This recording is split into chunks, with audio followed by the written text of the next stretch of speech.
Hello, good morning, जोहार, मैं संजय और आप देख रहे हैं न्यूज झारखंड। समय हो चुका है आज की झारखंड की बड़ी खबरों को जानने का, तो चलिए जानते हैं आज की 25 मुख्य बड़ी खबरों को। शुक्रवार से झारखंड विधानसभा का शीतकालीन सत्र, भाजपा विधायक दल की बैठक आज। झारखंड विधानसभा का शीतकालीन सत्र 15 दिसंबर से शुरू हो रहा है। इसे लेकर भाजपा ने रांची के हरमो स्थित पार्टी कार्यालय में आज गुरुवार शाम 7 बजे विधायक दल की बैठक बुलाई है। पार्टी के प्रदेश अध्यक्ष बाबूलाल मरांडी के नेतृत्व में विधायक दल की बैठक होगी। बैठक में विधायक दल के नेता अमर बावरी, संगठन महामंत्री कर्मवीर सिंह, मुख्य सचेतक बिरंची नारायण, सचेतक जेपी पटेल और पार्टी के विधायक शामिल होंगे। बैठक में राज्य के ज्वलंत मुद्दों, भ्रष्टाचार, कानून व्यवस्था समेत तमाम मामलों पर सरकार को सदन में घेरने की रणनीति तैयार होगी। कल होगी झारखंड कैबिनेट की बैठक, इन अहम प्रस्तावों पर लग सकती है मुहर। झारखंड कैबिनेट की बैठक कल 15 दिसंबर को बुलाई गई है। कैबिनेट की बैठक विधानसभा सत्र के तुरंत बाद शाम 4 बजे होगी। सीएम हेमंत सोरेन की अध्यक्षता में होने वाली इस बैठक में कई विधेयक को मंजूरी मिलने की संभावना है। इसमें मुख्य रूप से 1932 के खतियान आधारित नियोजन नीति की चर्चा हो रही है। माना जा रहा है कि कैबिनेट की बैठक में इस पर फिर से विचार होगा और नए सिरे से परिभाषित किया जाएगा। वही कैबिनेट की बैठक में इसके अलावा कई अन्य विधेयक को भी स्वीकृति दी जानी है। इसमें द्वितीय अनुपूरक बजट भी शामिल हैं। कैबिनेट के बाद अन्य विधेयकों के साथ अनुपूरक बजट को भी विधानसभा के पटल पर रखा जाएगा। जानकारों का मानना है कि राज्य का अनुपूरक बजट भी इस बार काफी अहम होने वाला है, क्योंकि अगले साल ही विधानसभा और लोकसभा के चुनाव संभावित है। इस नजरिए से बजट के जरिए आम जनता को अधिक से अधिक लाभ पहुंचाने की कोशिश होगी। वर्धमान रेलवे स्टेशन पर बड़ा हादसा, टंकी प्लेटफॉर्म पर गिरने से 3 यात्रियों की मौत, 20 घायल। पूर्व रेलवे के हावड़ा नई दिल्ली मुख्य रेलखंड पर वर्धमान रेलवे स्टेशन पर बुधवार को बड़ा हादसा हुआ है। स्टेशन के प्लेटफॉर्म नंबर 2 और 3 के बीच मौजूद पानी की टंकी गिरने से 3 लोगों की मौत हो गई और 20 से ज़्यादा लोग घायल हो गए हैं। रेलवे अधिकारियों ने घायलों को वर्धमान मेडिकल कॉलेज एंड अस्पताल में भर्ती कराया है। घटना के बाद स्टेशन परिसर में काफ़ी गहमागहमी बची रही। सूत्रों के मुताबिक बुधवार दोपहर पानी की टंकी का एक हिस्सा अचानक गिर गया। घटना के वक्त प्लेटफॉर्म पर इंतजार कर रहे कई यात्री दब गए। स्टेशन पर मौजूद अन्य यात्रियों ने बचाव कार्य शुरू किया। मृतकों की पहचान नहीं हो पाई है। मृतकों में एक महिला भी शामिल है। क्षतिग्रस्त पानी की टंकी की क्षमता करीब 1.5 लाख लीटर बताई जा रही है, जो फुट ओवरब्रिज और एक्सीलेटर भी क्षति हुई है। पुलिस अधीक्षक अमनदीप ने 3 लोगों की मौत की पुष्टि की है। पूर्व रेलवे के मुख्य जनसंपर्क अधिकारी कौशिक मित्र ने कहा है कि यह टैंक 1890 में बना था। इसका नियमित रखरखाव किया जाता है। बुधवार दोपहर पानी टंकी के गिरने की खबर सामने आई, तुरंत बचाव कार्य शुरू किया गया। घायलों के वर्धमान मेडिकल कॉलेज एवं अस्पताल भेजा गया है। हादसे का कारण अभी स्पष्ट नहीं हो पाया है। इंटर के लिए फॉर्म भरने की तारीख बढ़ी। झारखंड बोर्ड के मैट्रिक और इंटर की परीक्षा अब नजदीक आ गई है।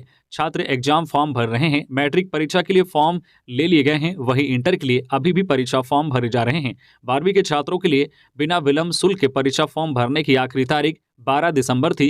कई छात्र ऐसे हैं जो इस अवधि तक किसी कारणवश परीक्षा फॉर्म नहीं भर पाए हैं। वैसे छात्रों को झारखंड एकेडमिक काउंसिल ने राहत दी है। दरअसल जैक ने परीक्षा फॉर्म भरने की तारीख बढ़ा दी है। अब इंटर के छात्र 15 दिसंबर 2023 तक बगैर विलंब शुल्क के ऑनलाइन परीक्षा फॉर्म भर सकते हैं। वहीं चालान के माध्यम से शुल्क जमा करने की अंतिम तिथि 18 दिसंबर है, जबकि विलंब शुल्क के साथ ऑनलाइन परीक्षा फॉर्म भरने की तिथि 16 से 20 दिसंबर तक और बैंक चालान के माध्यम से शुल्क जमा करने की अंतिम तिथि 22 दिसंबर तय की गई है।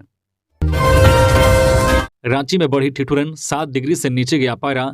झारखंड की राजधानी रांची समेत प्रदेश के सभी जिलों में ठंड बढ़ रही है। रांची का न्यूनतम तापमान 7 डिग्री से भी नीचे आ गया है। डाल्टनगंज, देवघर को छोड़कर अधिकतम तापमान सामान्य से कम है। न्यूनतम तापमान में 3.5 डिग्री से अधिक की गिरावट दर्ज की गई है। मौसम विभाग की ओर से यह जानकारी दी गई है। भारत मौसम विज्ञान केंद्र IMD के रांची स्थित मौसम केंद्र ने बताया है कि पिछले 24 घंटे के दौरान चाईबासा का न्यूनतम तापमान सबसे कम 9 डिग्री सेंटीग्रेड रहा। उच्चतम तापमान भी यहीं सबसे अधिक दर्ज किया गया है। चाईबासा का उच्चतम तापमान 28.4 डिग्री सेंटीग्रेड रिकॉर्ड किया गया। बुधवार यानी 13 दिसंबर को राजधानी रांची के कांके का न्यूनतम तापमान 6.9 डिग्री सेंटीग्रेड रिकॉर्ड किया गया है, जो झारखंड में सबसे कम है। रांची स्थित मौसम केंद्र के प्रमुख अभिषेक आनंद ने बताया है कि झारखंड के अधिकतर इलाकों में सुबह में कोहरा छाया रहा, बाद में आसमान साफ हो गया, मौसम शुष्क रहा। आने वाले 5 दिनों के दौरान झारखंड में न्यूनतम तापमान में किसी बड़े बदलाव की संभावना नहीं है। राजधानी रांची के मौसम की बात करें तो न्यूनतम तापमान में भी थोड़ी और गिरावट आ सकती है। धनबाद में लोयाबाद थाना के एएसआई घूस लेते गिरफ्तार, एसीबी की टीम ने की कार्रवाई। धनबाद जिला में लोयाबाद थाना के एएसआई मनोज मिश्रा घूस लेते पकड़े गए। एसीबी की टीम ने उन्हें 10,000 रुपए घूस लेते रंगे हाथ पकड़ा है। धनबाद एसीबी की टीम ने एएसआई मनोज मिश्रा को एकड़ा पुल के पास से गिरफ्तार किया है, जिसके बाद एसीबी टीम रिश्वतखोर एएसआई को एसीबी कार्यालय ले गई। जानकारी के मुताबिक एक मारपीट मामले के केस डायरी मैनेज करने के नाम पर एएसआई ने शिकायतकर्ता से 30,000 रुपए की मांग की थी। बता दें कि लोयाबाद थाना क्षेत्र के 5 नंबर में रहने वाले मोहम्मद शकील की पड़ोसियों के साथ मारपीट हुई थी। यह मामला महीने पहले का है। इसी मामले की केस डायरी को मैनेज करने के नाम पर एएसआई ने रिश्वत मांगी थी। मोहम्मद शकील ने इसकी शिकायत एसीबी से किया था। इसी आधार पर एसीबी की टीम ने 13 नवंबर की सुबह करीब 11 बजे कार्रवाई की। खबरों में आगे बढ़ने से पहले अगर आप अभी तक न्यूज़ झारखंड चैनल को सब्सक्राइब नहीं किए हैं तो प्लीज़ चैनल को सब्सक्राइब करके बेल आइकन प्रेस कर दीजिए, जिससे आपको झारखंड की हर छोटी बड़ी खबर का अपडेट आप तक पहुंचता रहे। तो चलिए बढ़ते हैं खबरों की ओर। केंद्र से बकाया 1.36 लाख करोड़ मिले तो एक दिन में खत्म कर देंगे झारखंड का पिछड़ापन, हेमंत सोरेन। जामताड़ा के नाला में आयोजित सरकार आपके द्वार कार्यक्रम में मुख्यमंत्री हेमंत सोरेन ने कहा है कि यदि बकाया पैसा मिलता तो एक दिन में झारखंड का पिछड़ापन मिटा देते। सीएम ने कहा है कि प्रधानों ने मानदेय बढ़ाने की मांग की थी। हम आपकी चिंता करते हैं, समय के साथ सबकी समस्याओं का समाधान होगा। हम संसाधन मांगते हैं तो षड्यंत्र किया जाता है। झारखंड का केंद्र सरकार के पास 1.36 लाख करोड़ रुपए बकाया है, लेकिन पैसे लौटाने के बजाय हमारी सरकार को अपदस्थ करने का प्रयास किया। उन्होंने कहा है कि यदि बकाया पैसा मिलता तो एक दिन में झारखंड का पिछड़ापन मिटा देते। यदि बकाया पैसा मिलता तो बुजुर्गों को ज़्यादा पेंशन देते, प्रधानों के मानदेय में इजाफा करते, गैस सिलेंडर 1200 की बजाय 500 रुपये का मिलता। सीएम हेमंत ने कहा है कि गरीबों को हक मांगने से नहीं मिलता बल्कि लड़ना पड़ता है। मुख्यमंत्री ने कहा है कि केंद्र सरकार ने महंगाई को आसमान पर पहुंचा दिया है, लेकिन पेंशन, तनख्वाह, मनरेगा मजदूरी नहीं बढ़ी। विपक्ष पार्टी आदिवासी, दलित, मूलवासी, पिछड़ा और अल्पसंख्यक को छल रही है। इससे झारखंड की आवाम की दुर्दशा है। मुख्यमंत्री ने कहा है कि दुर्भाग्य से हमारे पूर्वज पढ़े लिखे नहीं थे, इसलिए हमें ठगे गए। मौजूदा पीढ़ी पढ़ लिख रही है और हालत बदलेगी। मुख्यमंत्री ने कहा है कि आने वाले वर्षों में प्रदेश के नौजवानों को इतना सशक्त बनाएंगे कि वे झारखंड से पिछड़ेपन का कलंक मिटा सके। इसके लिए रोजगार और शिक्षा आधारित कई योजनाएं संचालित की जा रही है। गिरिडीह पुलिस ने 9 साइबर अपराधियों को दबोचा। 55 मोबाइल सेट, 36 सिम कार्ड सहित कई सामान बरामद। 100 दिन में 97 गिरफ्तारी। गिरिडीह में एक बार फिर साइबर अपराधियों के खिलाफ बड़ी कार्रवाई करते हुए जिले के अलग अलग थाना क्षेत्र से पुलिस ने 9 शातिर साइबर अपराधियों को गिरफ्तार किया है। बुधवार की गिरफ्तारी के बाद बीते 100 दिनों में गिरिडीह जिले में 97 साइबर अपराधियों को पुलिस ने हिरासत में लिया है।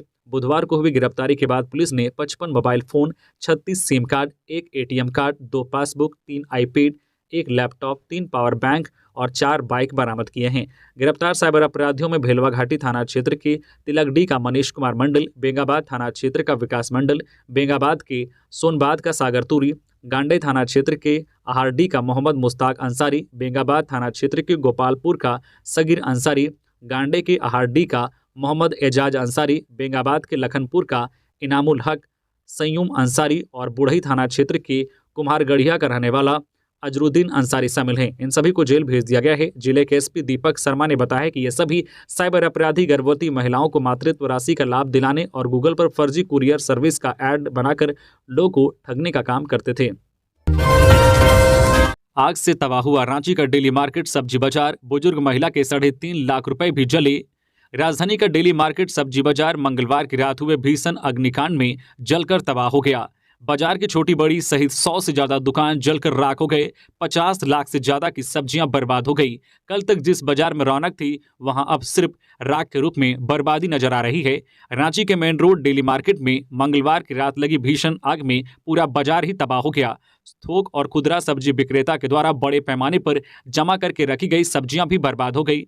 दरअसल रांची का डेली मार्केट सब्जी बाजार मूल रूप से वैसी सब्जियों के लिए जाना जाता है जो महीने भर रखकर इस्तेमाल किया जा सकता है, जिसमें आलू, प्याज, लहसुन आदि सब्जियां शामिल हैं। मंगलवार को ही भीषण आगलगी में इस तरह की 50 लाख से ज्यादा की सब्जियां जलकर राख हो गई।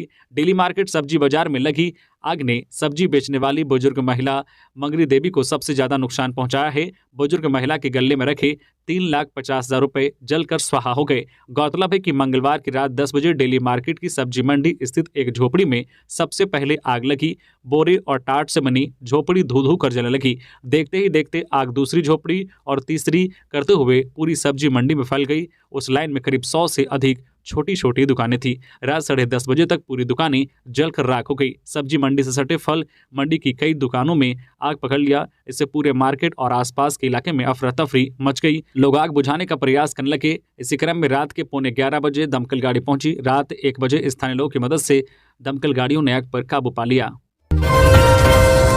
जमशेदपुर में बेकार पड़े लोहे के पोल में आया बिजली का करंट, 2 सगे भाई झुलसे। जमशेदपुर के मानगो संको साई रोड नंबर 1 के भिखू पथ में मंगलवार की शाम को एक बेकार पड़े लोहे की पोल में बिजली के करंट आने से 2 बच्चे बुरी तरह से घायल हो गए। घायल बच्चों का नाम नवीन परमानिक और प्रभात परमानिक है। दोनों सगे भाई हैं। घटना की जानकारी मिलने के बाद बिजली विभाग के वरीय अधिकारी मौके पर पहुंचे।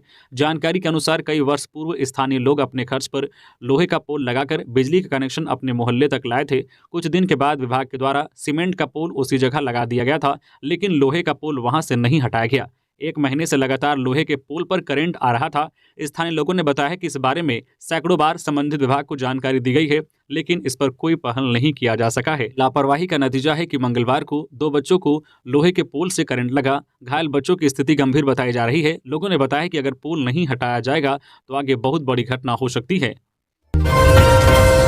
संसद सुरक्षा में बड़ी चूक, चलते सदन के बीच विजिटर गैलरी से कूदे 2 युवक।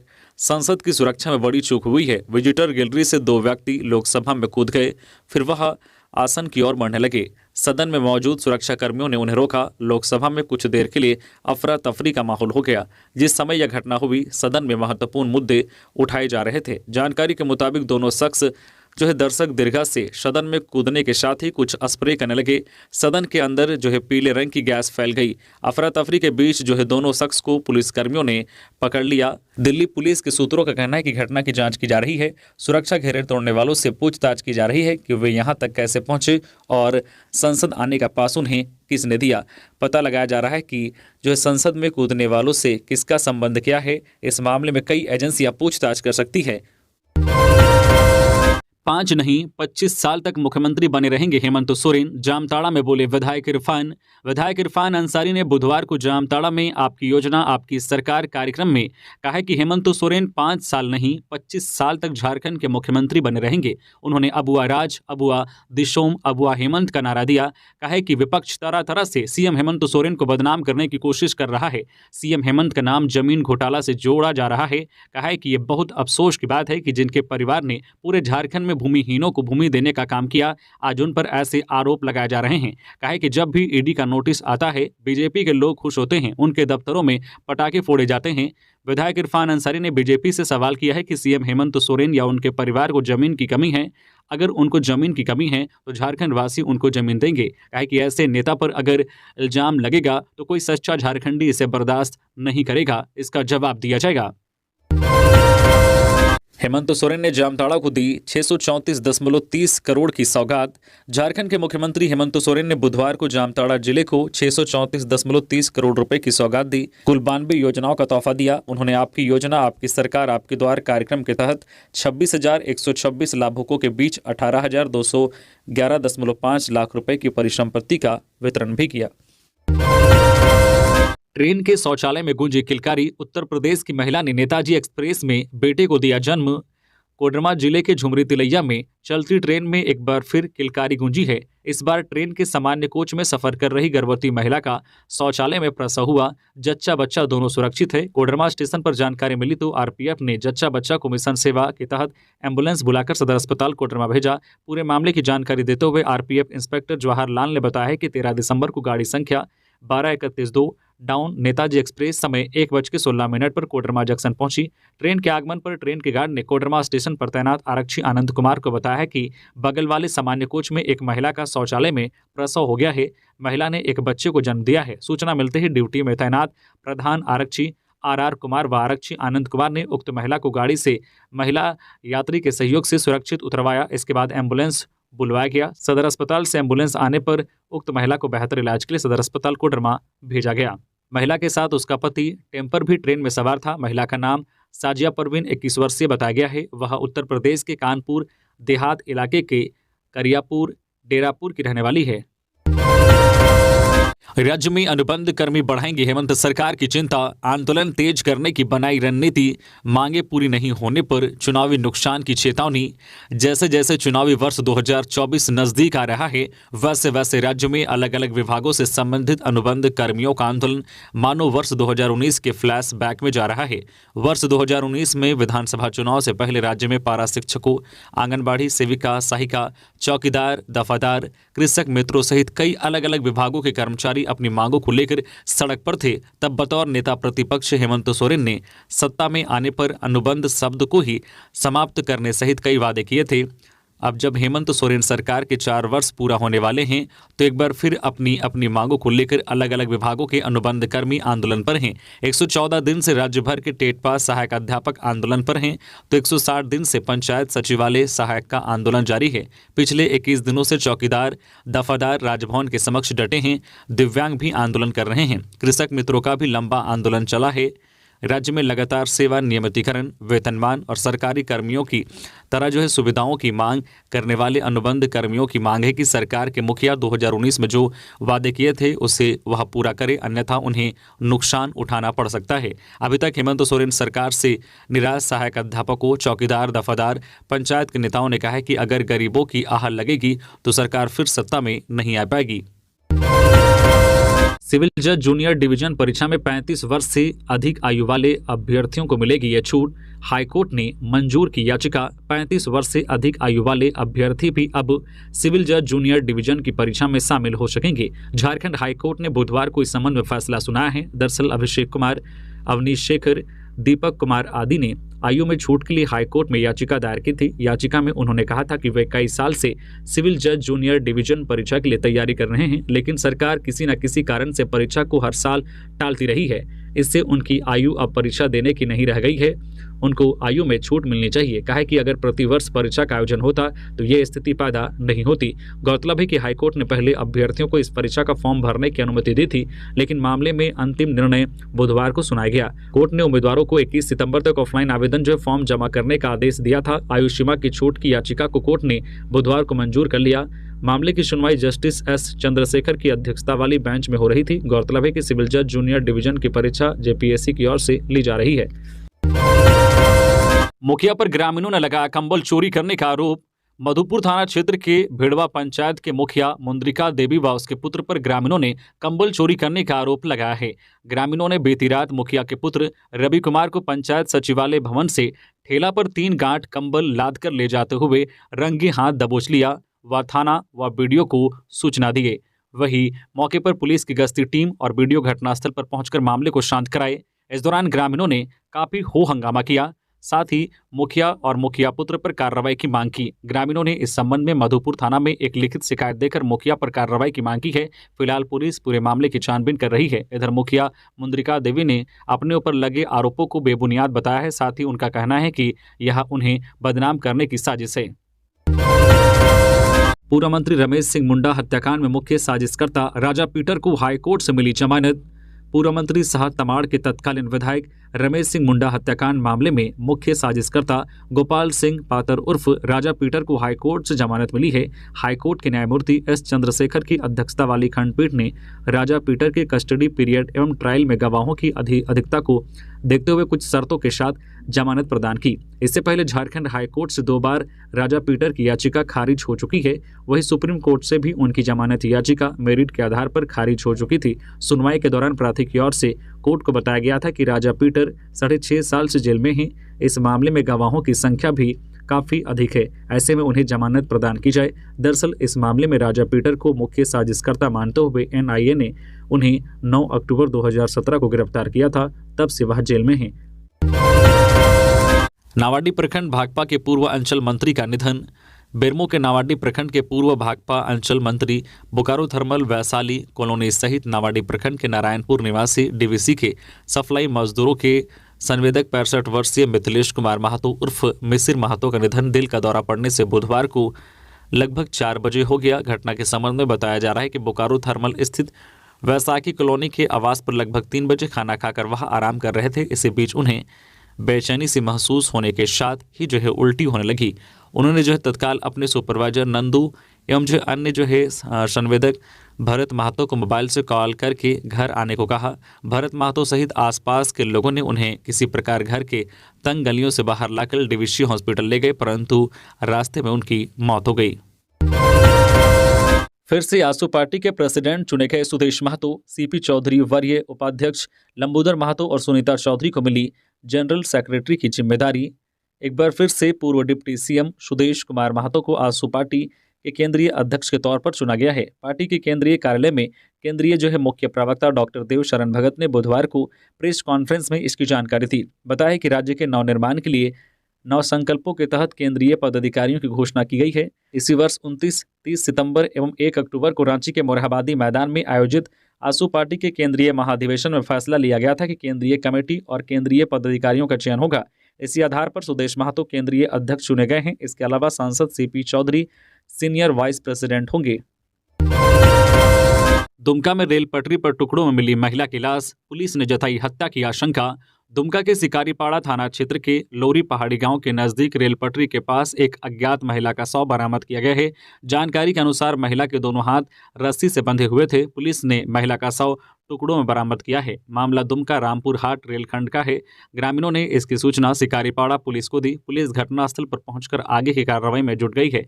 जानकारी के मुताबिक ग्रामीणों ने देखा कि रेल पटरी के पास एक महिला का शव सड़ी गली हालत में पड़ा है। महिला के दोनों हाथ रस्सी से बंधे हुए थे। ग्रामीणों ने इसकी सूचना शिकारीपाड़ा पुलिस को दी। पुलिस मौके पर पहुंचकर शव को कब्जे में ले लिया। पुलिस शव की शिनाख्त नहीं कर पाई है। स्थानीय ग्रामीणों में से कोई मृत महिला की पहचान नहीं कर सका। पुलिस ने शव को पोस्टमार्टम के लिए भिजवा दिया। शिकारीपाड़ा थाना प्रभारी वकार हुसैन ने बताया कि मामला हत्या का प्रतीत हो रहा है। संसद की घटना पर झारखंड कांग्रेस ने गृह मंत्री से मांगा इस्तीफा। बीजेपी सांसद की गिरफ्तारी की मांग की। प्रदेश कांग्रेस अध्यक्ष ने संसद के शीतकालीन सत्र के दौरान बुधवार को हुई घटना को प्रधानमंत्री नरेंद्र मोदी की गारंटी का उल्लंघन बताया है। केंद्रीय गृह मंत्री अमित शाह के इस्तीफे और बीजेपी सांसद प्रताप सिन्हा की गिरफ्तारी की मांग करते हुए झारखंड प्रदेश कांग्रेस कमेटी के अध्यक्ष राजेश ठाकुर ने प्रेस विज्ञप्ति जारी कर कहा है कि बुधवार को संसद में जो घटना हुई वह बेहद गंभीर है। ऐसे गंभीर मामले पर गृह मंत्री अमित शाह का बयान देने से इनकार करना यह बताता है कि भारतीय जनता पार्टी और उसके नेताओं का राष्ट्रवाद सिर्फ ढोंग है। आज इस बात पर प्रश्न चिन्ह भी लग गया है कि भारतीय जनता पार्टी की सरकार देश की सुरक्षा को लेकर कितनी गंभीर है। कुमार सानू 21 को रांची में बिखेरेंगे संगीत का जादू। फिल्म जगत में 90 के दशक में अपने रोमांटिक गाने से करोड़ों लोगों के दिल में जगह बना चुके कुमार सानू के फैंस के लिए अच्छी खबर है। कुमार सानू 21 जनवरी को रांची आ रहे हैं। यह जानकारी झारखंड के अग्रणी संस्था फर्स्ट कलाकार के डायरेक्टर परम सह डायरेक्टर अविनाश कुमार और रमीज बारी ने दी। उन्होंने बताया है कि रांची के खिलगांव में कुमार सानू का पहला लाइव कॉन्सर्ट है, जिसमें करीब 9,000 से 12,000 लोगों के शामिल होने का अनुमान है। उन्होंने बताया कि इसकी तैयारी जोरों पर है। कार्यक्रम में सुरक्षा को लेकर पुख्ता इंतजाम किए गए हैं। कार्यक्रम में कुमार सानू के साथ फर्स्ट कलाकार के कलाकार भी अपनी कला का जादू बिखेरेंगे। वेन्यू गेट 2 बजे से खुल जाएगा। 2 से 4:30 बजे तक संगीत, नृत्य इत्यादि का कार्यक्रम चलेगा। कुमार सानू 4:30 बजे मंच पर पहुंचेंगे और 7 बजे तक लगातार उनका प्रोग्राम चलेगा। गुमला में नॉन बैंकिंग कंपनी बनकर लाखों की ठगी, राशि दोगुना करने का देते थे लालच। गुमला में नॉन बैंकिंग कंपनी बनकर लाखों की ठगी का मामला प्रकाश में आया है। कंपनी के पदाधिकारी और एजेंट कम समय में राशि दोगुना करने का लालच देकर लोगों से ठगी कर रहे थे। मामले में 5 लोगों के खिलाफ परिवाद दायर कर न्याय की गुहार लगाई गई है। इनमें 2 आरोपी राजधानी रांची के हैं। इनके नाम दीपांकर शेन गुप्ता और शुभांकर चक्रवर्ती हैं। ये दोनों ही सुखदेव नगर रांची के रहने वाले हैं। शेष आरोपियों में कोलकाता के शशि शेखर, देवव्रत भौमिक और उत्तर प्रदेश के पृथ्वीपाल सिंह सेट्टी नाम के हैं। शेष आरोपियों में कोलकाता के शशि शेखर, देवव्रत भौमिक और उत्तर प्रदेश के पृथ्वीपाल सिंह सेठी के नाम हैं। परिवाद में 21 लोगों ने ठगी की लिखित शिकायत की है। परिवाद करमडीपा निवासी बूंदी बारला की ओर से दाखिल किया गया है। बारला कंपनी की एजेंट भी है। परिवाद दायर करने वाली महिला बूंदी बारला ने बताया है कि आरोपियों ने विकास जो है म्यूचुअल बेनिफिट निधि लिमिटेड नाम की कंपनी बना रखी है। इसी पहचान के साथ कुछ लोग उनसे मिलने आए। उन्होंने कम समय में राशि दोगुना करने की योजना के बारे में बताया। बारला उनकी बातों में आ गई और कंपनी का एजेंट बनकर काम करने लगी। इस दौरान उसने लगभग जो है 2.5 दर्जन लोगों से 60 लाख रुपए का निवेश कंपनी में कराया, लेकिन समय आने पर कंपनी के पदाधिकारी भुगतान में आनाकानी करने लगे। फिर इनसे मिलना भी मुश्किल होने लगा। शक होने पर बारला ने परिवार दाखिल किया। इस समय पांचों आरोपी कहां हैं, इस बाबत कोई जानकारी नहीं मिल सकी है। कांग्रेस के पूर्व प्रदेश अध्यक्ष सुखदेव भगत ने किया सरेंडर, मिली जमानत। लोहरदगा नगर परिषद के तत्कालीन कार्यपालक पदाधिकारी गंगाराम ठाकुर द्वारा कांग्रेस के पूर्व प्रदेश अध्यक्ष सुखदेव भगत पर वर्ष 2018 में सरकारी कामकाज में बाधा डालने और लोक सेवक पर हमला करने मामले में सुखदेव भगत ने सिविल कोर्ट में सरेंडर किया। साथ ही जमानत की गुहार अदालत से लगाई। एमपी एमएलए की स्पेशल कोर्ट ने उन्हें जमानत प्रदान की है। बता दें कि वर्ष 2018 में कांग्रेस के पूर्व प्रदेश अध्यक्ष सुखदेव भगत सहित 15 लोगों पर प्राथमिकी दर्ज कराई गई थी। वर्ष 2022 में पुलिस ने आरोपियों के खिलाफ चार्जशीट दाखिल की थी, जिस पर संज्ञान लेते हुए अदालत ने सभी आरोपियों के खिलाफ समन जारी किया था। जेल प्रशासन के खिलाफ मिल रही शिकायत पर अनुमंडल पदाधिकारी ने मंडल कारा में बंदियों से की पूछताछ। धनबाद में डीसी वरुण रंजन के निर्देश पर अनुमंडल पदाधिकारी उदय रजक ने बुधवार को मंडल कारा में जाकर बंदियों से पूछताछ की। इस संबंध में अनुमंडल पदाधिकारी ने कहा है कि कुछ बंदियों ने समय पर खाना नहीं दिया जाना, नहाने के छूट नहीं दिया जाना, जेल प्रशासन द्वारा यातना दिया जाना और अमानवीय व्यवहार करने की शिकायत मिली थी, जिसके आलोक में जांच की गई और जांच के बाद गलत पाई गई है। इसी तरीके से झारखंड की हर छोटी बड़ी खबर से अपडेट रहने के लिए आप हमारे व्हाट्सएप चैनल को भी फॉलो कर सकते हैं, जिसका लिंक वीडियो के डिस्क्रिप्शन में दिया हुआ है।